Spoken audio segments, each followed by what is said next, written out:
மே 4ஆம் தேதி நியூஸ் பார்க்க ஆரம்பிச்சோம். இன்னைக்கு வரைக்கும் பார்த்துட்டு இருக்கோம். சத்தியமா அரசியல்னா என்னன்னே தெரியாம இருந்த எங்களையும் இந்த அளவுக்கு அரசியல் பேச வச்சுட்டீங்கன்னா இதுல இவ்ளோ இருக்கா அப்படின்றத தெரிய வச்சுங்க. நீங்க தான் சின்ன குழந்தையில இருந்து பெரியவங்க வரைக்கும் அரசியல் பேசுறாங்கன்னா அதுக்கு ஒரே காரணம் நீங்க தான். எப்படி நான் உங்களால மட்டும் இப்படிலாம் இருக்க முடியுது? ஆப்போசிட்ல இருந்து அம்பே விட்டாலும் சும்மா அசால்ட்டா லெஃப்ட் ஹேண்ட டீல் பண்ணிட்டு போயிட்டே இருக்கீங்க. அப்போ காலையில பாக்கும்போது என்ன இவர் இப்படி இருக்காரு, எப்படி இவரால மட்டும் இப்படி ஸ்மைல் அந்த சிரிப்புலயே அப்படியே அடிச்சு துவம்சம் பண்ணிடுறீங்க. நான் சத்தியமா உங்ககிட்ட நான் நிறைய விஷயங்கள் கத்துக்கணும். அதுல இதுவும் ஒண்ணு. ஆப்போசிட்ல யார் வேணா இருக்கட்டும், ஒரு ஸ்மைல் போதும், ஆளு காலி.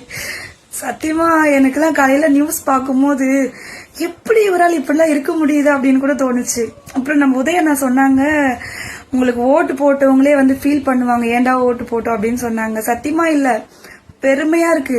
அந்த ஃபர்ஸ்ட் நாள் நீங்க எடுத்துட்டு வந்தீங்க பாத்தீங்களா ஒரு திட்டம், போதைப் பொருள் ஒழிப்பு, பெண்கள் பாதுகாப்பு, சிங்க பெண்கள் திட்டம்.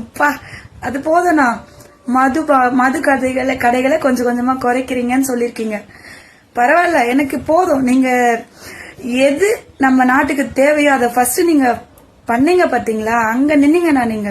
சத்தியமா சொல்றேன், நான் டிவி கேக்கு ஓட்டு போட்டேன்னு ப்ரௌடா காதரை தூக்கி விட்டு சொல்லுவேன்.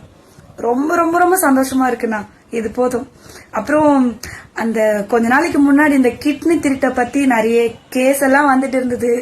தயவு செஞ்சு அந்த கிட்னி விஷயத்துல என்ன நடந்துச்சு என்னன்னு கொஞ்சம் விசாரிச்சு அதுக்கு ஒரு நல்ல தீர்ப்பு வழங்குற மாதிரி பண்ணுங்கண்ணா.